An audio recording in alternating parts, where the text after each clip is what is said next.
Bueno, entonces estamos hoy, estamos en la semana 11, última semana de clases del trimestre, en el curso de Ecología Optativa de la División de Ciencias Básicas e Ingeniería.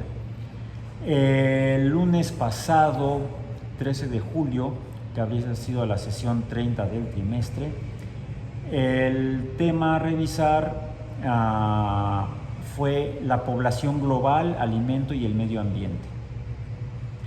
De ahí, según lo publiqué en el CIPI, hay varios materiales que es importante que hayan revisado. El primero es el capítulo 2 de Billions and Billions de Carl Sagan, de 1997. Aquí está la versión en español, traducido el título como miles de millones. Sí, porque 1 billion en inglés americano equivale a 1,000 millones, o según los británicos, que usan una nomenclatura de numeración igual a la que usamos en español, distinta a la de los gringos. Ellos hablan de 1,000 million. Entonces lo de billions and billions, como 10 a la 9, o sea, 1 billion 10 a la 9, es solamente los gringos. Nosotros 10 a la 9 son 1,000 millones, 10 a la 6 es 1 millón, 10 a la 9, 1,000 millones. Para los británicos, 1,000 million. Para los gringos, 1 billion. ¿Sí? Y el título del libro, Billions and Billions, de hecho aquí vamos a leer, porque Carl Sagan, que escribió este libro, lo estaba escribiendo cuando tuvo a bien morirse. No lo terminó. En 1996 murió él el 20 de diciembre de 1996 a causa de una forma de cáncer en la médula sanguínea, en la médula de los huesos, una forma de cáncer, no cómo se llama la enfermedad, la cual describe en los últimos capítulos. El capítulo donde él escribe sobre eso se llama En el Valle de las Sombras, es el capítulo 19. En el Valle de las Sombras es el título en español, y voy a leer nada más aquí este primer párrafo. Dice: 6 veces hasta ahora he visto la muerte cara a cara, y otras tantas ella ha desviado la mirada y me ha dejado pasar. Algún día, desde luego, la muerte me reclamará, como hace con cada uno de nosotros. Es solo cuestión de cuándo y de cómo.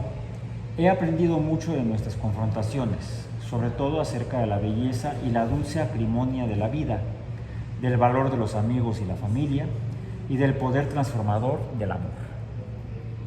De hecho, estar casi a punto de morir es una experiencia tan positiva y fortalecedora del carácter que yo la recomendaría a cualquiera, si no fuese por el obvio elemento esencial e irreductible del riesgo. Y sigue tan.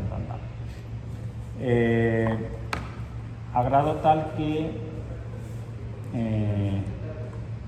el último capítulo, que ya no tiene número, sino que lo viene como epílogo, lo escribió su viuda, su entonces esposa, su tercera esposa, Andrian. Sí, se casó 3 veces. Su primera esposa fue una bióloga egresada de la Universidad de Chicago, donde también Sagan estudió astronomía y biología. Se llamaba, también ya falleció ella, pero falleció más recientemente, Lynn Alexander. Pero nadie la conoce así, ni siquiera la comunidad biológica del mundo. A pesar de haber sido una importante bióloga que aportó, ella propuso un modelo para explicar ciertos fenómenos de evolución. De hecho, la presencia de organelos dentro de las células, que dio el paso de los procariontes, como las bacterias y las algas verde azules, a las células eucariontes, como las nuestras. las que tienen un núcleo verdadero, de ahí eucarionte, eucarion significa núcleo auténtico o núcleo verdadero, que además de que las bacterias y las algas verdes azules no tienen en su genoma cubierto o envuelto en una membrana, un núcleo, sino que está medio navegante en el citoplasma, las células como las nuestras sí tienen el material genético envuelto en una membrana que es el núcleo celular, y se le llama a este tipo de cuerpo dentro de las células organelos. Entonces un organelo de las células eucariontes es el núcleo, y tienen otros organelos que son otros cuerpos que están conformados por membranas internas en la célula. Las células procariontes, las de las bacterias y las algas verdes azules, no tienen membranas internas, tienen solamente la membrana celular. Mientras que las células eucariontes, además de que tienen el organelo del núcleo, tienen otros organelos como vacuolas, como el aparato de Golgi, como el retículo endoplásmico, como las mitocondrias y los seres verdes, los cloroplastos, que es donde se lleva a cabo la fotosíntesis en todos los organismos verdes, salvo en las algas verde azules y las bacterias que hacen fotosíntesis. ¿Qué son entonces las mitocondrias y los cloroplastos? ¿Cómo es que las células tienen esos organelos que llevan a cabo esos metabolismos oxidativo y fotooxidativo, quimio-oxidativo y fotooxidativo? Pues resulta que mitocondrias y cloroplastos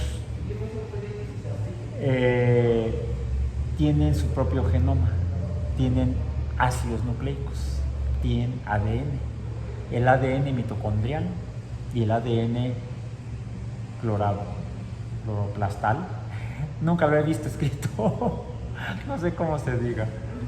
Lo que pasa es que mi tema de investigación experimental, cuando lo trabajé, desde entonces, ya lo dejé hace años, y desde entonces hago biología teórica, ya no biología experimental, era el estudio del metabolismo energético en mitocondrias. Entonces de mitocondrias sé mucho, de cloroplastos muy poco.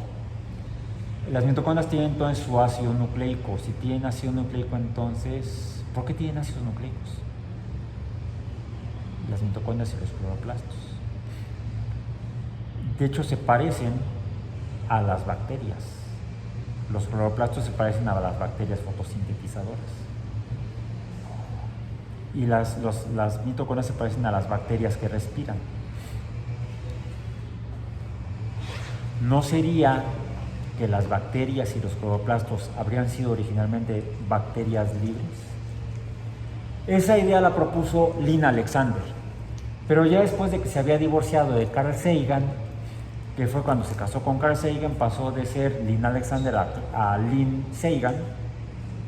Sí, adoptan el apellido del marido, pierden hasta el apellido allá las mujeres, aquí no. Por ejemplo, a mi esposa, cuando nos íbamos a casar, su mamá le preguntó, entonces ¿cómo vas a firmar? ¿De Alba? Y dice mi esposa, bueno, la que iba a ser mi esposa, entonces dice, no, yo no soy de nadie, yo voy a seguir firmando Gisela Méndez Martínez, ahí se llama, y siempre sigue firmando así. No, en Estados Unidos ya ven que pierden el apellido de las mujeres, ¿no? Entonces pasó a ser Lynn Sagan. Se divorciaron, tuvieron 2 hijos, después de los hijos se divorciaron, tuvieron a bien divorciarse, y cada quien se dedicó a su carrera. Carl Sagan como astrónomo y Lynn como bióloga, y después tuvo a bien casarse con el señor Margulis, no sé ni cómo se llama el señor Margulis. Caos que en biología del resto de su carrera como científica publicó como Lynn Margulis. Entonces se conoce como la teoría endosimbiótica de Margulis. O sea, las mitocondrias y los cloroplastos eran bacterias libres que se incorporaron al interior de otras bacterias más grandes. En lugar de que hubieran sido digeridas por esas bacterias más grandes, simplemente se quedaron ahí inicialmente quizá como parásitos, se reproducían adentro de las células, y estas, cuando se reproducían, pues se repartían en las células hijas, y de ahí venimos los que estamos conformados por células eucariontes. Entonces Carl Sagan pues, ya no fue Carl de Alexander. Carl Sagan se casó luego con una diseñadora gráfica, Linda Salzman. Ella sí seguía firmando como Linda Salzman. ¿Sí? Y tuvieron un hijo, se llama Nick Sagan. De los otros dos hijos uno se llama Dorian y el otro Jeremy Sagan y Dorian Sagan. De hecho, Dorian, no sé si estudió biología, pero luego, cuando fue adulto, publicó varios libros con su mamá. Hay por ahí varios libros escritos por Lynn Margulis y Dorian Sagan. El hijo del segundo matrimonio, Nick Sagan, Nicholas, él es escritor, es guionista. Sí, de hecho, un tiempo fue de los guionistas, de los que escribían los guiones de alguna de las remakes de Viaje a las Estrellas, de Star Trek. Sus principales obras han sido sobre ciencia ficción. Tiene varias novelas escritas de ciencia ficción y su carrera la ha hecho principalmente como guionista. Nicholas Sagan. Su padrino era un astrónomo, colega de Sagan en la Universidad de Cornell, Frank Drake, el autor de la ecuación de Drake que permite estimar el número de civilizaciones extraterrestres que habría, por ejemplo, en la Vía Láctea. Esa la uso para el curso de astrobiología, la ecuación de Drake. Sí, era padrino de Nicholas. Entonces, Frank Drake y Carl Sagan eran compadres. Chisme. Bueno, para terminar los chismes, cortesía de la Fundación Alba. Entonces se divorcian Carl Sagan y Linda Salzman, y se casa con la que había sido su coescritora de la serie de televisión Cosmos de 1980. Por cierto, todavía, si es chisme, tiene que ser chisme. Todavía estaba casado Sagan con Linda Salzman. Entonces, sí. Admiro a Sagan como científico, pero su vida privada es su vida privada. No la juzgo, simplemente no la comparto. ¿Sí? Woody, bueno. Entonces terminan divorciándose en un divorcio muy feo y terminó casándose con Andrian. Fue su última esposa, tuvo 2 hijos. Una hija, su única hija mujer, se llama Sasha Sagan, y tuvo un hijo último, el más pequeño. Su hijo mayor, Dorian, ya iba a ser papá. Y yo todavía andaba teniendo hijos. Se llama Samuel Sagan, su último hijo.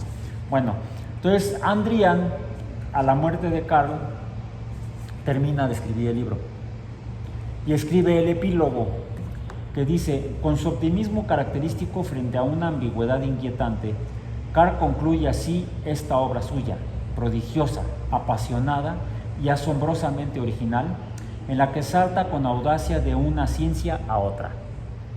Tan solo unas semanas después, a comienzos de diciembre, se sentó a la mesa para cenar y observó con un gesto de extrañeza su plato favorito. No sentía apetito. En tiempos mejores mi familia siempre se había enorgullecido de lo que llamábamos WODAR, un mecanismo interno que escruta incesantemente el horizonte a la búsqueda de los primeros indicios de un próximo desastre.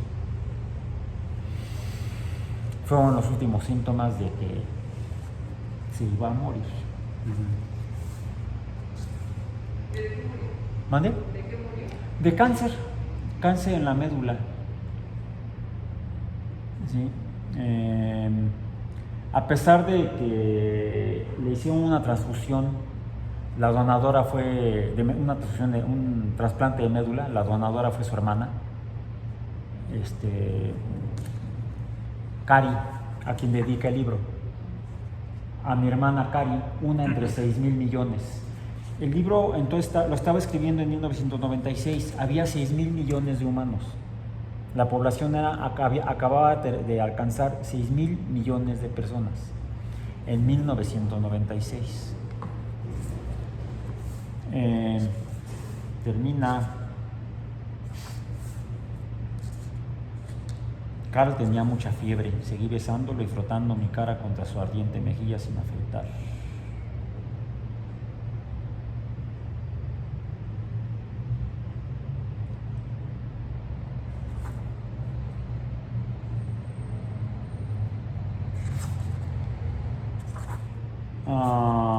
Dice, durante días y noches Sasha y yo nos habíamos relevado junto a Carl, murmurándole palabras reconfortantes al oído. Sasha le expresó cuánto le quería y todo lo que haría en su vida para enaltecerlo. Un hombre magnífico, una vida maravillosa, le dije una y otra vez. Bien hecho, te dejo partir con orgullo y alegría por nuestro amor, sin miedo, 1 de junio para siempre.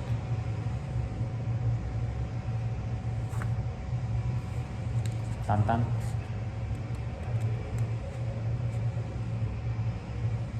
En fin, bueno, entonces regreso al capítulo 8. Ya habíamos leído antes un capítulo que era el de, el mundo que llegó por correo, ¿lo recuerdan? Para entender lo que son los ecosistemas. Hay otro capítulo donde se refiere precisamente a la población, de hecho es el capítulo 2. El capítulo 1 se titula miles y miles de millones. Y comienza diciendo, jamás lo he dicho. Bueno, el título original del capítulo es Billions and Billions, del libro Billions and Billions. Y comienza, jamás lo he dicho. ¿De verdad? Bueno, una vez afirmé que quizá haya 100,000 millones de galaxias y 10,000 trillones de estrellas. Resulta difícil hablar sobre el cosmos sin emplear números grandes. Es cierto que pronuncié muchas veces la frase billions, miles de millones en español, en la popularísima serie televisiva Cosmos, pero jamás dije, lo voy a decir como se dice que lo decía en inglés, billions and billions. Por una razón, resulta harto impreciso. ¿Cuántos billions and billions, cuántos millares de millones son billions and billions? Unos pocos, 20, 100. Billions and billions es una expresión muy vaga. Cuando adapté y actualicé la serie, me entretuve en comprobarlo y tengo la certeza de que nunca he dicho tal cosa. Quien sí lo dijo fue Johnny Carson, en cuyo programa he aparecido cerca de 30 veces en todos estos años. Y aquí la evidencia. Johnny Carson y Carl Sagan. El programa se llamaba Tonight Show.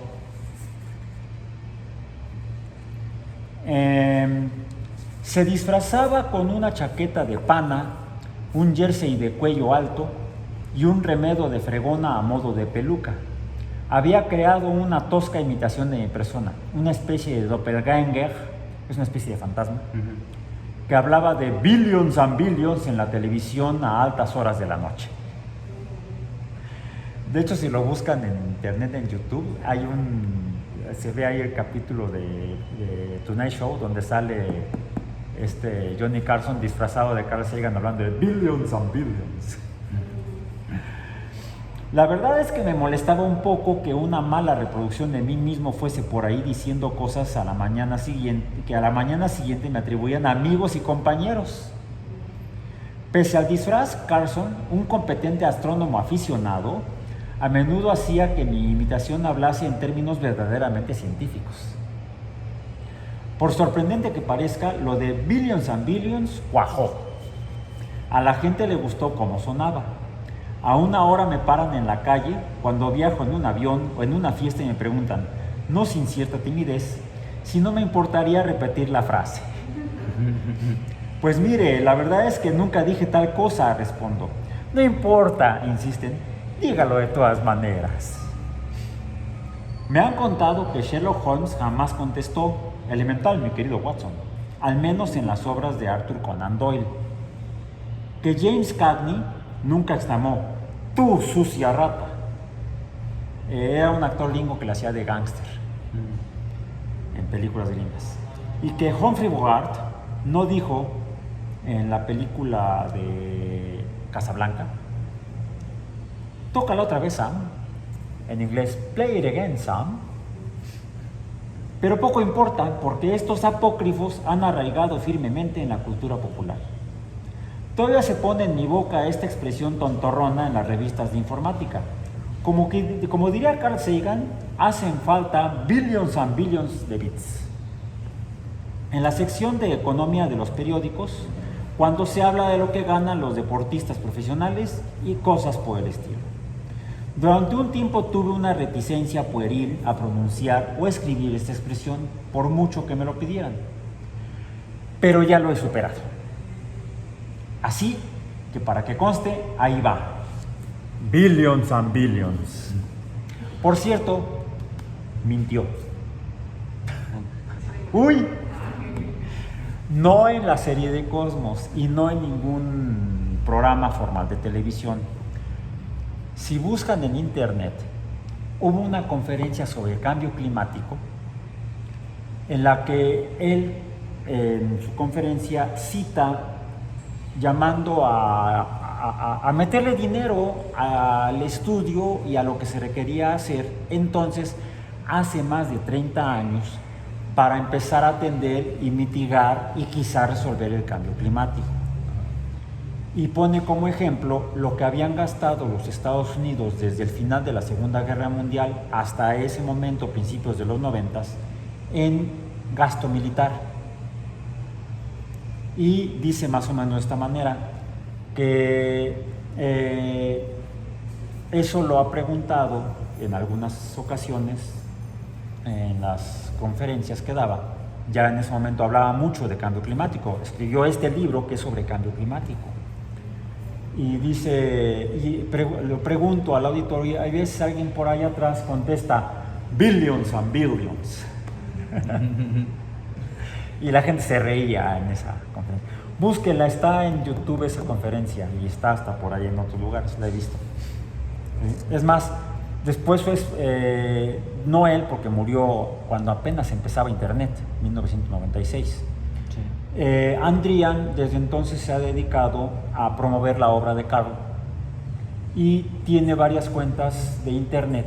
Por ejemplo, hay una cuenta en TikTok a nombre de Carl Sagan. ¿Sí?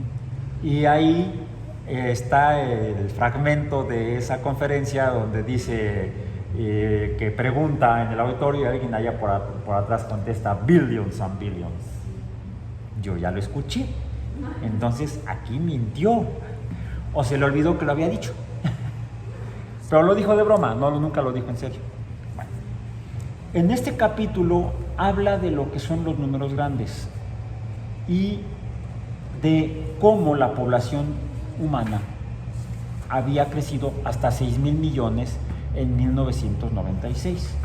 En el capítulo 2, el ajedrez persa usa la leyenda del origen del ajedrez para explicar lo que es el modelo matemático del crecimiento de las poblaciones de organismos. Ocurre en bacterias, ocurre en humanos. Entonces, por eso que en uno de los capítulos del programa, del curso, les indiqué que leían el capítulo 2 de Miles de Millones de Sagan, el ajedrez persa. También leímos el capítulo titulado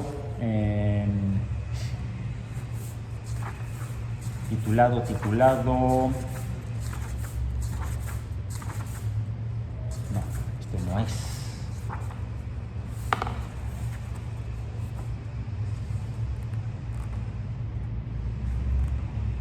El mundo que llegó por correo, el capítulo 7. cuando habla de su esfera que tenía esos como pequeños camarones que terminan todos muriendo, y advierte de cuidar la tierra. Bien, hay otro capítulo, el capítulo 10, que se titula Falta un pedazo del cielo,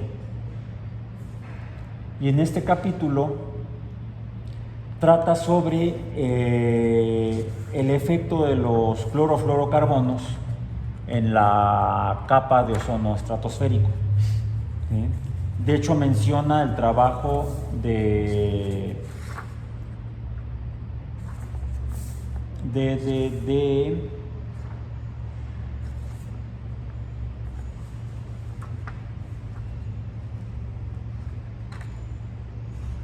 estoy buscando ya aquí la referencia que menciona. Aquí está.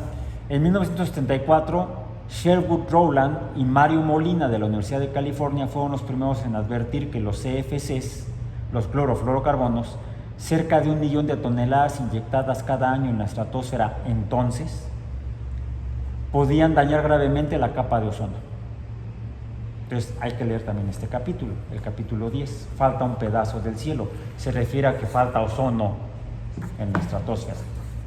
Bien, bueno. Para nuestros temas finales, les decía yo que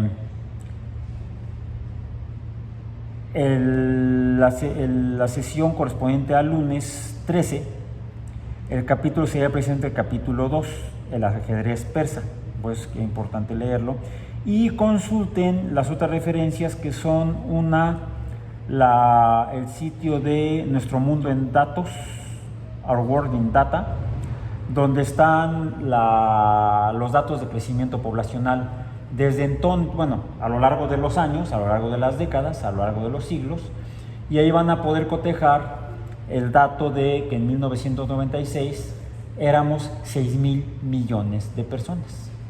Bueno, hace 2 años, en 2024, pasamos la barrera de los 8,000 millones. Quiere decir que en menos de 30 años, porque 30 años habría sido a este año, 1996, hace 30 años que Sagan falleció, mientras escribía este libro, en 1996, 30 años exactamente. El próximo mes de diciembre, el día 20, cumplen 30 años de su fallecimiento.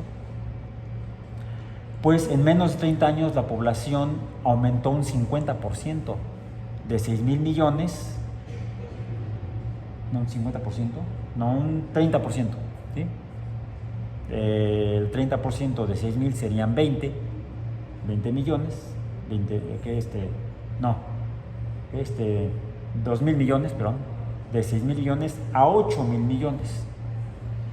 Entonces aumentamos 30% en menos de 3 décadas, en menos de 30 años, y ya somos más de 8,000 millones. El modelo matemático que lo escribe es un modelo exponencial que lo presenta. El modelo básico es la secuencia o la sucesión geométrica del tablero de ajedrez, que es esa que va, decíamos, el primer escaque o cuadro del tablero. Según la leyenda, le pide el primer ministro al Shah de Persia que le pusiera una semilla de trigo. En el segundo cuadro le pusiera 2 semillas de trigo. En el tercer cuadro serían 4 semillas de trigo. Luego el doble 8, el doble 16, el doble 32. ¿Cuántas casillas llevamos? 1, 2, 3, 4, 5, 6, 7, 8. El doble serían 64. El doble serían 128. Pero esto solamente en 8 cuadros. El tablero de ajedrez tiene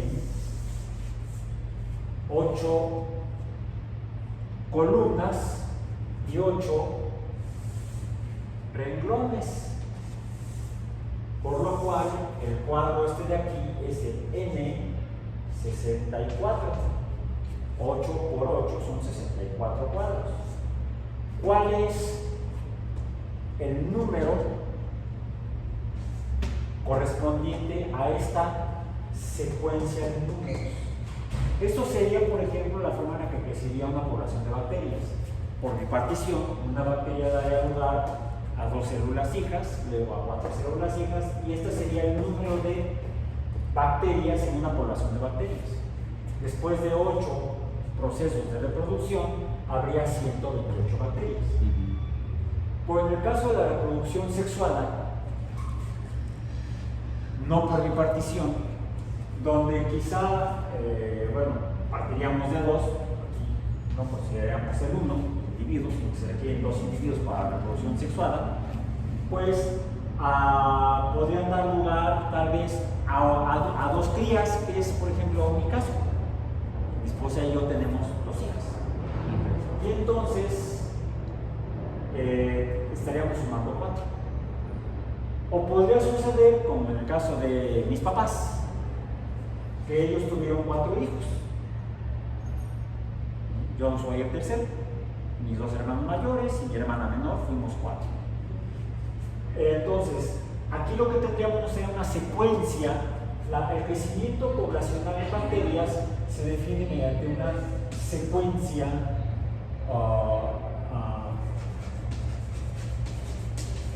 numérica, donde el número sucesor nos dice el número de la población, la cantidad de individuos.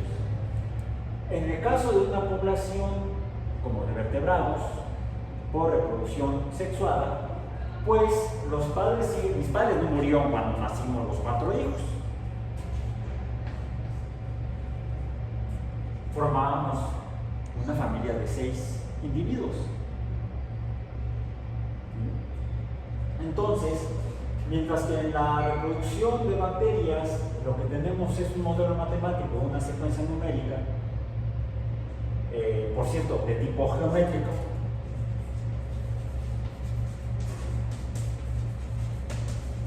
en el caso de la reproducción sexual con vertebrados, puede darse el caso, puede haber diferentes números, pero puede darse el caso que fuera esta secuencia de números, pero no como una secuencia, sino como una, matemáticamente ahora, ¿cómo le llamamos? Una serie geométrica.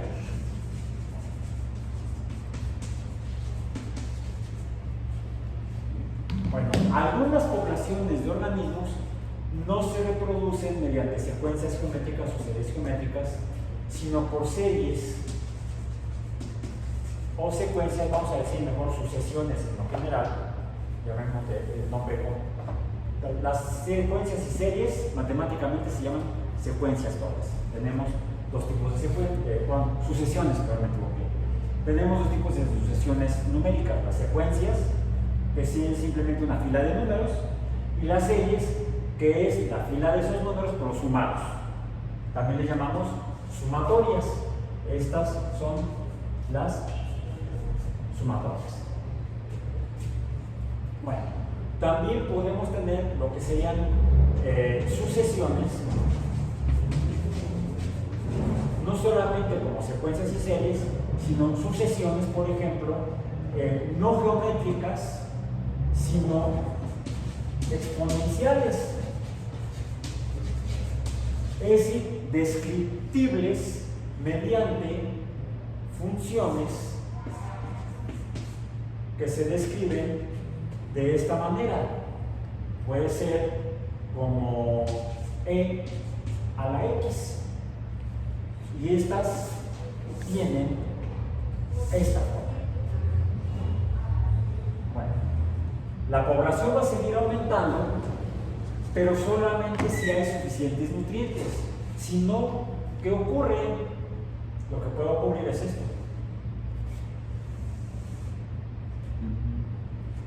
Esto se debe a la presencia de factores,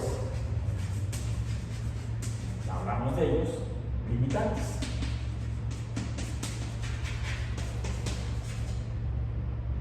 O puede haber incluso otros fenómenos que hagan que la curva tome esta forma. aquí estamos hablando de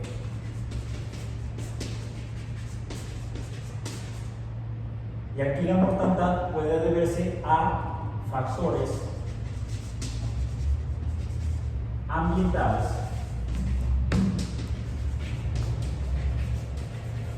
de diversos tipos, como por ejemplo pueden ser tal vez impactos antropogénicos,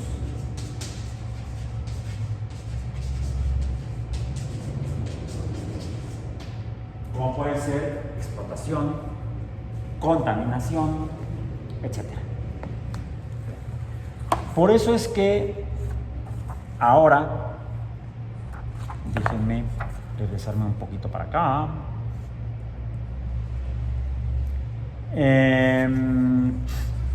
Bueno, otros documentos que habría que revisar son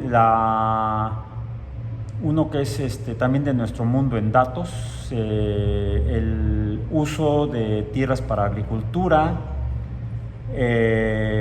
también de nuestro mundo en datos, la pérdida de vegetación o deforestación, el crecimiento poblacional, aunque aquí les puse que es Wikipedia, pueden buscar en diferentes fuentes de datos. Hay otra referencia que sería la deforestación por continentes. Y una última que es un artículo de National Geographic que se refiere precisamente a actividades para mitigar la pérdida por explotación maderera, por ejemplo. Bien. Hoy, 15 de junio, la referencia es el capítulo 8, titulado El medio ambiente, ¿dónde radica la prudencia? Bien, pues hay otras dos referencias, las voy a mencionar, que son un artículo que se titula La sustentabilidad en los sistemas socioecológicos en Utopía y Praxis Latinoamericana, y otro que es un estudio de modelos de desarrollo. Entonces revísenos por favor esos dos. Bueno, voy entonces a permitirme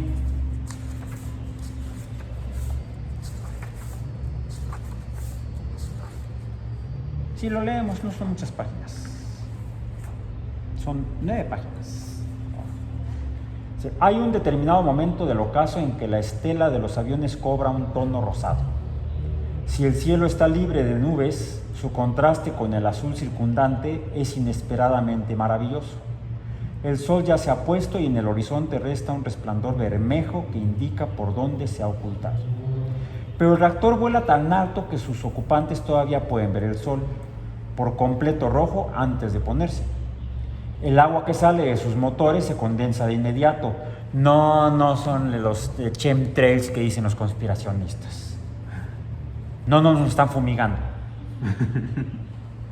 A las temperaturas gélidas de tales alturas, cada motor deja atrás una estela lineal semejante a una nube iluminada por los rojizos rayos del sol en su ocaso. A veces se entrecruzan las estelas de varios aviones, trazando en el cielo una especie de escritura. Cuando los vientos son altos, las estelas se dispersan pronto y en vez de una fina línea, surge una vaga tracería larga, difusa e irregular que se disipa en cuanto uno la contempla. Si observamos la estela recién formada, a menudo podremos ver el minúsculo objeto del que emana. Muchas personas no son capaces de distinguir alas ni motores, solo un punto en movimiento un tanto separado de la estela que origina. Cuando oscurece con frecuencia se advierte que el punto es luminoso. Hay allí un resplandor blanco, a veces también un destello rojo, verde o ambos. En ocasiones me pongo en la piel de un cazador-recolector, o incluso en la de mis abuelos cuando eran niños, que mira al cielo y contempla esas pavorosas y terribles maravillas del futuro. De todo el tiempo que los seres humanos llevamos en la Tierra, solo en el siglo XX hemos hecho acto de presencia en el cielo. Aunque el tráfico aéreo en la parte septentrional del estado de Nueva York, donde yo vivo, es indudablemente más intenso que en muchos lugares del planeta, difícilmente hay un sitio de la Tierra donde al menos de vez en cuando uno no pueda ver nuestras máquinas describiendo sus misteriosos mensajes en el cielo, que durante tanto tiempo consideramos dominio exclusivo de los dioses. La tecnología ha cobrado unas proporciones para las que en lo más íntimo de nuestros corazones no estamos ni mental ni emocionalmente preparados. Un poco más tarde, ocasionalmente consigo distinguir entre las estrellas que empiezan a asomar una luz móvil, a veces muy brillante. Su resplandor puede ser fijo o parpadeante. A menudo se trata de dos luces en tándem. No hay rastro de cola cometaria. Hay momentos en que el 10% o el 20% de las estrellas que consigo ver son artefactos cercanos creados por el hombre, y que por un instante pueden confundirse con soles ardientes e inmensamente remotos. Solo de vez en cuando y horas después del ocaso logro distinguir un punto de luz, por lo general muy tenue y de movimiento sutil y lento. He de asegurarme primero de que deja atrás una estrella y después otra, porque el ojo humano tiende a suponer que cualquier punto luminoso aislado y envuelto por las tinieblas está desplazándose. Estos no son aviones, se trata de naves espaciales. Hemos construido máquinas que dan una vuelta a la Tierra cada hora y media. Si son especialmente grandes o reflectantes, se las puede reconocer a simple vista. Viajan muy por encima de la atmósfera, en la negrura del espacio circundante, a tanta altura que desde allí podría verse el sol aunque aquí abajo sea noche cerrada. A diferencia de los aviones, carecen de luz propia. Como la luna y los planetas, simplemente reflejan la luz del sol. El cielo comienza no muy lejos de nuestras cabezas, abarca la delgada atmósfera de la Tierra y más allá la inmensidad del cosmos. Hemos creado máquinas que surcan esas regiones. Estamos tan acostumbrados y aclimatados a su presencia que a menudo no llegamos a reconocer hasta qué punto constituye una hazaña mítica. Más que cualquier otro rasgo de nuestra civilización técnica, estos vuelos ahora prosaicos son el símbolo de los poderes que ya poseemos. Pero con los grandes poderes llegan las grandes responsabilidades. Nuestra tecnología se ha hecho tan potente que consciente o inconscientemente estamos convirtiéndonos en un peligro para nosotros mismos. La ciencia y la tecnología han salvado miles de millones de vidas, han mejorado el bienestar de muchas más y han transformado poco a poco el planeta en una unidad anastomósica. Me estaba yo equivocando. Pero al mismo tiempo han cambiado tanto el mundo que la gente ya no se siente cómoda en él. Hemos creado toda una gama de nuevos demonios, difíciles de ver, difíciles de comprender, problemas no resolubles de manera inmediata y desde luego no sin enfrentamiento con quienes ejercen el poder. Aquí, más que en cualquier otro ámbito, resulta esencial una comprensión de la ciencia por parte del público. Muchos científicos afirman que existe un peligro real si se siguen haciendo las cosas como hasta ahora, que nuestra civilización industrial constituye una trampa explosiva. Sin embargo, resulta muy costoso tomar en serio advertencias tan horrendas. Las industrias afectadas perderían beneficios, aumentaría nuestra propia ansiedad. Hay muchas y buenas razones para desoír esas voces. Tal vez los numerosos científicos que nos previenen de la inminencia de catástrofes sean unos agoreros. Quizás amedrentar a los demás les proporcione un perverso placer. Tal vez no sea más que una manera de conseguir subsidios oficiales. Al fin y al cabo, otros científicos dicen que no hay nada que preocuparse, que tales afirmaciones no están demostradas, que el medio ambiente se curará solo. Como es lógico, ansiamos creerles, ¿quién no? Si tienen razón, nos aliviarán de nuestra inmensa carga. Así que no nos precipitemos, seamos cautelosos, procedamos lentamente, asegurémonos primero. Por otro lado, es posible que quienes nos tranquilizan acerca del medio ambiente sean como Polianas. Poliana, la protagonista de la novela de 1913, del mismo título de Eleanor Porter, se caracteriza por su optimismo ciego e ilimitado. O tengan miedo de enfrentarse con los que asumen el poder o quieran gozar del apoyo de los beneficiarios del expolio del medio ambiente. Así que démonos prisa. Arreglemos las cosas antes de que sea tarde. ¿A quién hay que escuchar? Existen argumentos a favor y en contra que implican abstracciones, invisibilidades, conceptos y términos no familiares. A veces incluso se aplican palabras como fraude o engaño a las predicciones funestas. ¿Cómo puede ayudar aquí la ciencia? ¿Cómo puede informarse el individuo medio de lo que está en juego? No sería posible mantener una neutralidad desapasionada pero abierta y dejar que los contendientes se peleen o aguarden a que las pruebas resulten absolutamente incuestionables. Al fin y al cabo, las afirmaciones extraordinarias requieren una demostración extraordinaria. ¿Por qué en suma aquellos que como yo mismo predican el escepticismo y la cautela acerca de algunas afirmaciones extraordinarias, arguyen que otras del mismo carácter deben ser tomadas en serio y consideradas con urgencia? Cada generación piensa que sus problemas son singulares y en potencia fatales, y aún así, cada generación ha dado paso a la siguiente. Todo tiene, pues, solución. Sea cual fuera el mérito que haya podido tener esta argumentación, y desde luego proporciona un contrapeso útil a la histeria, hoy su fuerza ha menguado bastante. De vez en cuando se oye hablar del océano de aire que envuelve la Tierra. Sin embargo, el grosor de la mayor parte de la atmósfera, contando la implicada en el efecto invernadero, solo supone un 0.1% del diámetro terrestre. Aún tomando en consideración la alta estratosfera, la atmósfera no llega a constituir el 1% del diámetro de nuestro planeta. Océano suena a enorme e imperturbable. Sin embargo, en relación al planeta entero, el espesor de la capa de aire equivale al del revestimiento de goma laca de un globo terráqueo escolar. El espesor de la capa de ozono estratosférica en relación al diámetro de la Tierra guarda una proporción de unos 4.000 millones. Al nivel de la superficie resultaría prácticamente invisible. Muchos astronautas han declarado que después de haber visto el aura delicada, fina y azul en el horizonte de la hemisfera terrestre a la luz del día, aura que representa el grosor de toda la atmósfera, de forma inmediata y espontánea han tomado conciencia de su fragilidad y su vulnerabilidad y se han sentido inquietos. Tienen razones para estarlo. En la actualidad nos enfrentamos a una circunstancia absolutamente nueva, sin precedentes en toda la historia humana.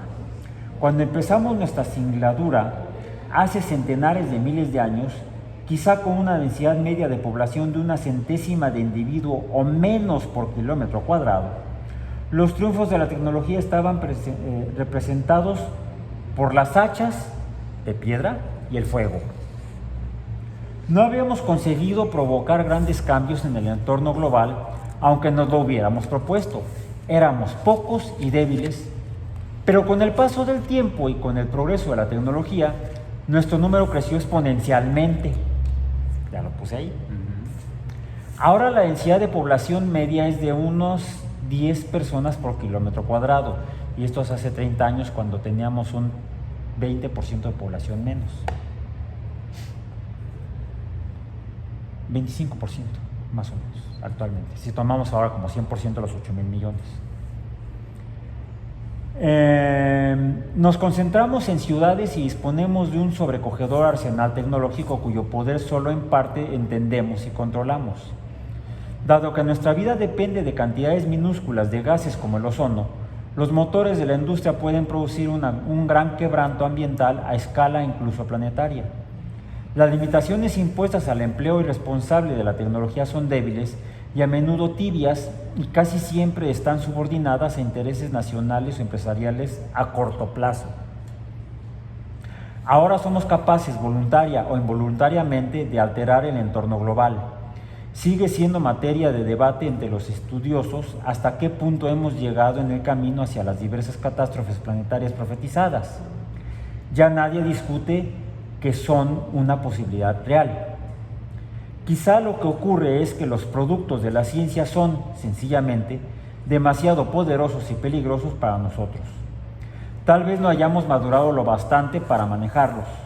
¿Sería juicioso regalar una pistola a un bebé o a un niño o a un adolescente? También podrían tener razón quienes han sugerido que ningún civil debería poseer armas automáticas, porque en un momento u otro a todos nos puede cegar la pasión.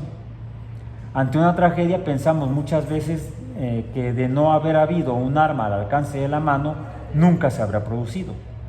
Se formulan desde luego razones para la posesión de armas y puede que sean válidas en determinadas circunstancias. Lo mismo podemos decir de los productos de la ciencia. He aquí una complicación adicional. Imaginemos que después de apretar el gatillo de una pistola, pasan décadas antes de que la víctima o el asaltante reconozca que alguien ha sido alcanzado. En ese caso aún resultaría muy difícil comprender los peligros de las armas. La analogía es imperfecta, pero algo semejante pasa con las repercusiones ambientales globales de la moderna tecnología industrial. Tenemos aquí, a mi juicio, un buen motivo para hablar claro, para concebir nuevas instituciones y nuevas formas de pensar. Sí, la moderación es una virtud y puede influir en un oponente sordo a las más fervientes demandas filosóficas. Sí, es absurdo pretender que todo el mundo cambie su manera de pensar. Sí, podemos ser nosotros los equivocados y no nuestros oponentes. Ha sucedido a veces. Sí, es raro que en una discusión una parte convenza a la otra. Thomas Jefferson dijo que jamás había visto tal cosa, pero me parece una afirmación un tanto exagerada. En la ciencia ocurre constantemente. Ahora bien, estas no son razones legítimas para rehuir el debate público. La ciencia y la tecnología han transformado espectacularmente nuestra vida a través del progreso de la medicina, la farmacopea, la agricultura, los anticonceptivos, los transportes y las comunicaciones, pero también han traído nuevas armas devastadoras, efectos secundarios imprevistos de la industria y la tecnología y retos amenazadores a concepciones del mundo de larga raigambre. Muchos luchamos para no quedarnos rezagados, a veces comprendiendo solo poco a poco las consecuencias de los nuevos avances. Según la antigua tradición, los jóvenes captan el cambio con mayor rapidez que los demás, y no solo en lo que al manejo del ordenador personal y la programación de vídeo se refiere, sino también en cuanto a la adaptación a las nuevas ideas acerca del mundo y de nosotros mismos. El ritmo actual de cambio supera en velocidad el de una vida humana, hasta el punto de desunir las generaciones. Esta sección intermedia del libro está consagrada a la comprensión de los trastornos ambientales que, tanto para bien como para mal, han provocado la ciencia y la tecnología. Me concentraré en el debilitamiento de la capa de ozono y el calentamiento global como indicadores de los dilemas a los que nos enfrentamos. Pero son muchas más las consecuencias ambientales inquietantes de la tecnología y la capacidad de expansión del ser humano. La extinción de un vasto número de especies, cuando se necesitan desesperadamente medicinas para el cáncer, las enfermedades cardíacas y otras afecciones mortales, medicinas que proceden de especies raras o en peligro, la lluvia ácida, las armas nucleares, biológicas y químicas, y los productos tóxicos, incluyendo los venenos radioactivos, a menudo vertidos cerca de las más pobres y menos poderosos. Recientemente, de forma inesperada, se ha descubierto, aunque otros científicos lo han puesto en duda, un declive precipitado de la producción de espermatozoides en Norteamérica, Europa Occidental y otras regiones, posiblemente como consecuencia de productos químicos y plásticos que imitan las hormonas sexuales femeninas. Según algunos, la mengua es tan abrupta que de continuar los varones occidentales podrían empezar a volverse estériles a mediados del siglo XXI. La Tierra constituye una anomalía, por lo que hasta ahora sabemos es el único planeta habitado de todo el sistema solar. La especie humana es una entre millones en un mundo rebosante de vida. Sin embargo, la mayor parte de las especies que han existido en el pasado ya no existen. Los dinosaurios se extinguieron tras un florecimiento de 150 millones de años. Hasta el último no ha quedado ni uno. Bueno, tendríamos que acotar que desde entonces ya pasó tiempo de Parque Jurásico y ahora sabemos que las aves son dinosaurios. Sí. Bueno, Sagan se murió sin saberlo. No sé si vio la de Parque Jurásico. ¿De qué año fue? 97. Luego la googleamos. Por cierto, antier murió el doctor Alan Grant, el actor Sam Neill, que le hizo del paleontólogo. Ninguna especie tiene garantizada su permanencia en este planeta. Nosotros que estamos aquí desde hace no más de 1 millón de años, somos la primera especie que ha concebido los medios para su autodestrucción. Somos una especie rara y preciada porque estamos capacitados para reflexionar y tenemos el privilegio de influir en nuestro futuro y quizá de controlarlo. Creo que tenemos el deber de luchar por la vida en la Tierra y no solo en nuestro beneficio, sino en el de todos aquellos humanos o no que llegaron antes que nosotros y ante quienes estamos obligados, así como en el de quienes no somos lo bastante sensatos, llegarán después. No hay causa más apremiante ni afán más justo que proteger el futuro de nuestra especie. Casi todos los problemas que padecemos son obra de los seres humanos y pueden ser resueltos por estos. No existe convención social, sistema político, hipótesis económica o dogma religioso que revista mayor importancia. Todo el mundo experimenta al menos una sensación vaga de ansiedad por diversos motivos que casi nunca desaparece por completo. La mayor parte de esto se refiere a nuestra vida cotidiana. Este zumbido de recuerdos soterrados, la evocación dolorosa de antiguos errores, el ensayo mental de respuestas posibles a problemas inminentes, poseen un claro valor para la supervivencia. Para demasiados de nosotros, la ansiedad se ciñe a la búsqueda del sustento para la prole. La ansiedad es un compromiso evolutivo que hace posible una nueva generación, pero que resulta dolorosa para la actual. El truco, digámoslo así, consiste en optar por las ansiedades precisas. En algún punto entre el optimismo ingenuo y la ansiedad nerviosa hay un estado mental al que deberíamos aspirar. Con la excepción de los milenaristas de diversas confesiones y de la prensa amarilla, el único grupo humano que parece preocuparse de forma habitual por la posibilidad de nuevos desastres, catástrofes jamás conocidas en la historia de nuestra especie, es la de los científicos. Han llegado a entrever cómo funciona el mundo y esto los induce a pensar que podría ser muy diferente. Un tironcito de aquí, un empujoncito por allá, bastarían quizá para producir grandes cambios. Como los seres humanos estamos por lo general bien adaptados a las circunstancias, desde el clima global al político, es probable que cualquier cambio resulte perturbador, doloroso y caro. Por ello solemos exigir a los científicos que se aseguren bien de lo que dicen antes de echarnos a correr para protegernos de un peligro imaginario. Sin embargo, algunos de los presuntos riesgos parecen tan graves que es inevitable pensar que sería prudente tomar en serio la probabilidad, por mínima que fuese, de un peligro extremo. Las ansiedades de la vida cotidiana operan de la misma manera. Contratamos pólizas de seguros y advertimos a los niños que no deben hablar con extraños.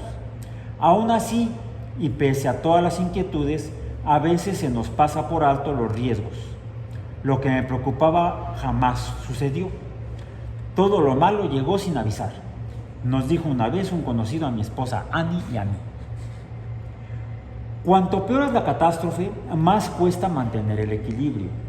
O bien nos dedicamos a hacer caso omiso de ella, o bien invertimos todos nuestros recursos en soslayarla. Resulta muy difícil contemplar nuestras circunstancias y prescindir por un instante siquiera de la ansiedad asociada a ella. Es mucho lo que está en juego. En las páginas siguientes intento describir algunas de las formas de proceder de nuestra especie que parecen peligrosas, en cuanto al modo de conducirnos con el planeta y de organizar nuestra política. Trato de presentar las dos caras de la moneda, pero lo reconozco, tengo un punto de vista que procede de mi estimación del peso de la evidencia. Allí, donde los seres humanos crean problemas, los mismos seres humanos pueden lograr soluciones. Y he pretendido mostrar el modo de hacerlo, al menos en ciertos casos. Algunos quizá piensen que debería darse prioridad a otros problemas o que hay otros remedios, pero confío en que esta sección del libro les sirva para pensar más en el futuro. No deseo aumentar innecesariamente su carga de ansiedades, ya tenemos de sobra, pero me parece que hay algunas cuestiones sobre las que no hemos reflexionado bastante. Este tipo de examen de las consecuencias futuras de acciones presentes tiene un glorioso historial entre nosotros los primates, y es uno de los secretos de los que en buena parte constituye la asombrosa historia de éxitos de los seres humanos sobre la Tierra. Bueno. Los siguientes capítulos efectivamente presentan, por ejemplo, ya hablamos de el cambio climático. ¿Sí? Entonces los invito a que busquen, y voy a subir el libro al CIPI como lo tengo en formato PDF. No le digan a nadie. Este está en inglés, ¿verdad? Este está en español. Está en español. El que tengo en PDF creo que está en inglés. Creo, no sé, no me acuerdo. Hace rato que no lo veo. Como lo tengo en español, aunque pesa menos el que está. Porque, bueno, ahora no me traje la tableta porque lo tengo ahí en digital. Pero si lo subo al CIPI puede estar ahí, lo descargan y luego lo guardan. Bueno, entonces nos queda nada más una sesión el próximo jueves 16 de julio, la sesión 32, mañana, y se titula el tema Obligaciones éticas de las corporaciones multinacionales al medio ambiente global. Para eso habría que leer el capítulo que sigue, Creso y Cassandra. Bien, entonces mañana vuelvo a traer el libro. Y hay un capítulo de la serie de Cosmos de 2014, que esta la escribieron Andrian y Steven Soter, pues Sagan había fallecido. El capítulo 7 que se llama La habitación limpia o The Clean Room. Lo encontré en Dailymotion, voy a subir la liga a CIPI para que la puedan ustedes ver posteriormente. Además de que el capítulo también ya lo leí, está en mi canal en YouTube, el de Creso y Cassandra, ¿sí? El capítulo 9, que sigue. Entonces estos serían los temas de mañana. Por hoy nos pedimos gracias por su atención y su presencia. ¿Sí? Entonces nos vemos mañana. El video termina ahorita.